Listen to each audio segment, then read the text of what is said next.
One of the things fascinating about the public ministry of Jesus was how mobile he was. He didn't have a home church to invite people to. He might not have even had a home of his own to invite people to. And so because his ministry was mobile, it became kind of messy.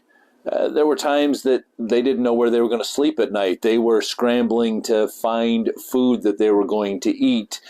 It wasn't a real nice, neat ministry, but because Jesus was willing to go through that messiness, he could step into the messiness of other people's lives right where they were and make real, meaningful, eternal changes. Think about the messiness of when Jesus landed in this area on the eastern side of the Sea of Galilee, an area called the Gadarenes or the Gerasenes, depending on the translation you're looking at. It was a messy place. He landed in a place where there were tombs. He landed in a place where there were a lot of pigs. He landed in a place where there were two demon-possessed men that had been tormenting the community around them, maybe even terrorizing the community around them, men that were absolutely miserable because of the incredible demonic possession in their lives. Jesus set them free from that. The demons were relieved, were removed from them. And when the townspeople came out, they found these men clothed, seated in front of Jesus, and in their right minds. And they were upset because their livelihood had been messed up. The pigs that they had been caring for, that they had been selling for money, had run down a cliff and drowned.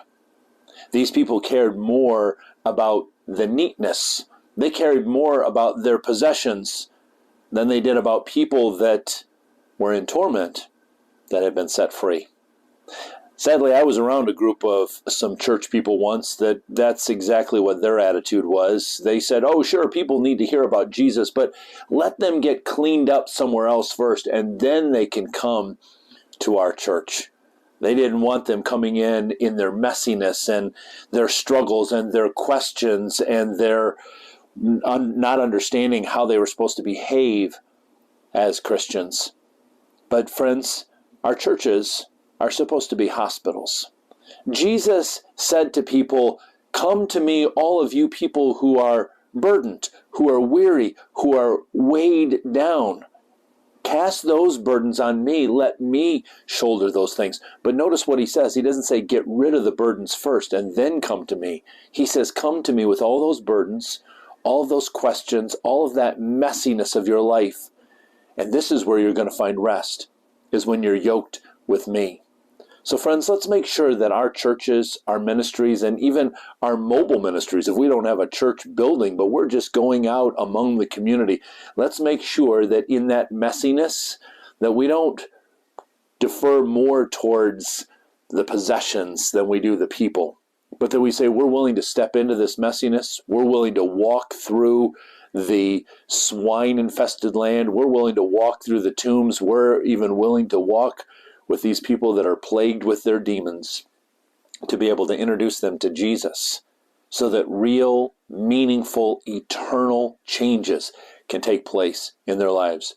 You know what was great about these men that had been set free from these demons is they became incredible evangelists for Jesus after that. It says that they went everywhere and they told people about what Jesus had done for them, and the word in the Bible says that the people that heard the message were amazed. It opened their eyes and their ears and their hearts to be able to hear the good news of Jesus first.